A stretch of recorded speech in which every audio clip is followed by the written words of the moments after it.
the spotlight at the Velvet Note, used to feel like a shared sun for Clinton and Raphael. Clinton, with his smooth, soulful baritone, was the anchor.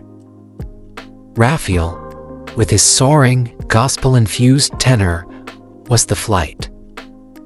Together, they were magic, their harmonies weaving a sound that felt like a complete emotional spectrum. The first crack in their foundation came in the form of Eve.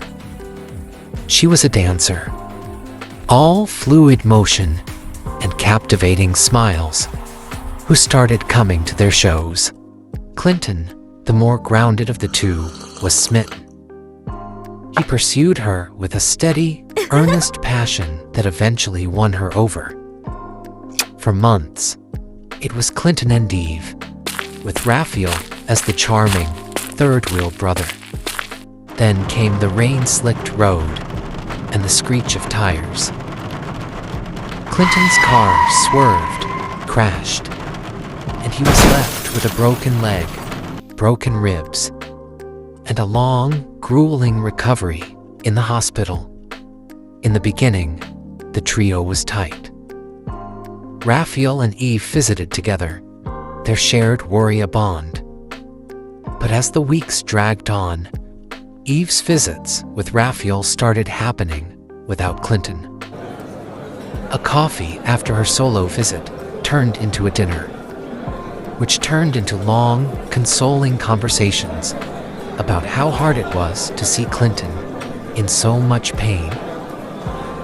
Raphael, feeling the weight of his friend's absence and the fear of their musical dream dying, found solace in Eve's company. The line between comfort and something more blurred then vanished when Clinton was finally discharged, thinner and wearier, but with a fire in his eyes to reclaim his life.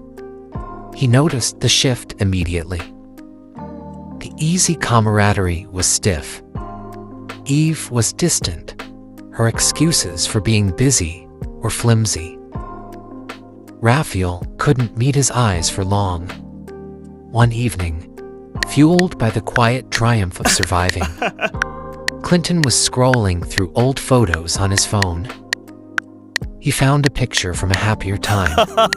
Him and Eve, backstage at the Velvet Note, her head resting on his shoulder, both of them laughing, bathed in the warm glow of a success they'd shared. A wave of nostalgic possessiveness washed over him. He didn't want her back, not like this, but he wanted to reclaim that piece of his history. He posted the picture. The caption was in their native Papua, a phrase that carried the weight of 1,000 unspoken words. I'm always here if you need a shoulder to cry on. It was a statement of past devotion, a monument to a love that had once been real. Across town, Raphael saw it. One of Clinton's friends screenshotted the WhatsApp status and posted it on Facebook, and the algorithm placed it squarely in his feed, as if taunting him.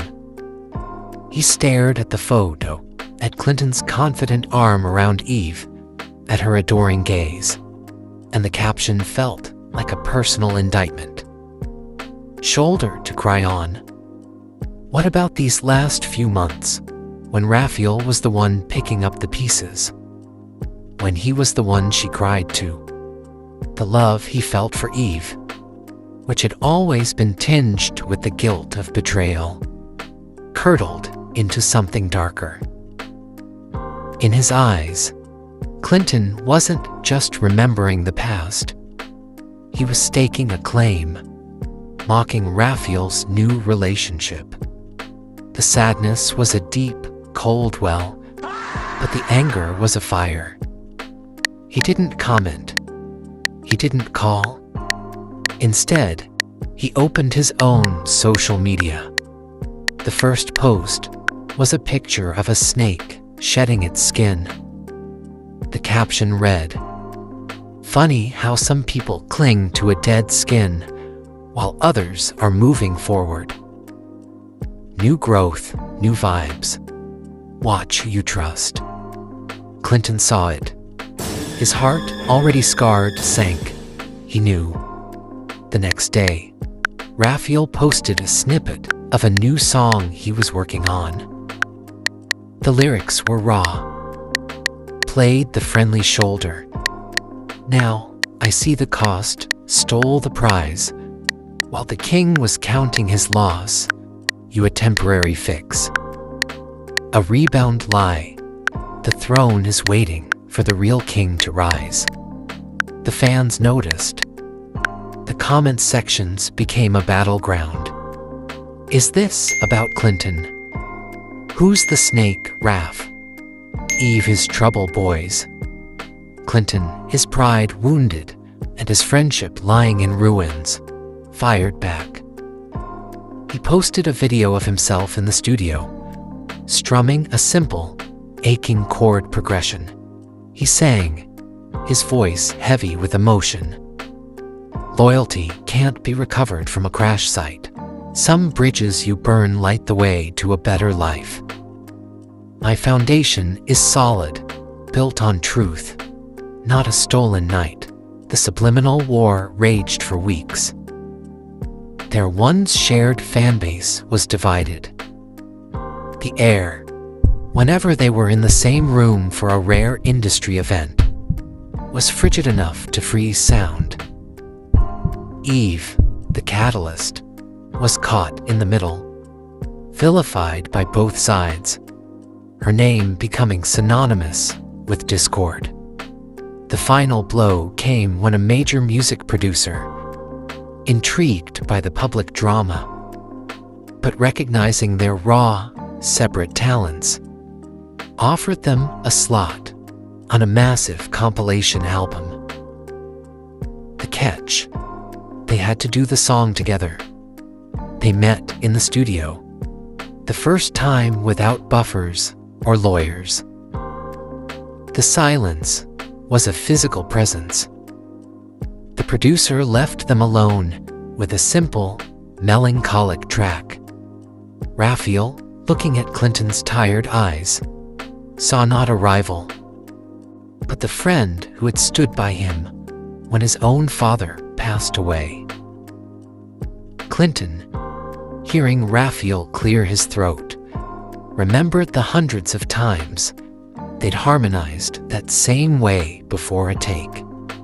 Clinton spoke first, his voice quiet. I posted that picture because I missed my friend. I missed us. It was never about winning her back. Raphael looked down, the anger finally draining away, leaving only the hollow ache of loss. I thought you were mocking me, saying I was just a placeholder. I was in the hospital, Raph, Clinton said, the pain raw in his voice. I was broken, and you were my brother. The truth, spoken aloud, was a devastating thing. The woman they had fought over seemed small and insignificant in the shadow of the friendship they had shattered. They didn't sing about Eve that day. They sang about broken roads, silent phones, and the echoes of a harmony that once felt like home. The song they recorded was a heart-wrenching masterpiece of regret. It topped the charts, but for Clinton and Raphael, the success was bittersweet. Some pictures once posted can't be deleted. Some words once sung can't be unheard. And some friendships once broken can only become a beautiful, painful song.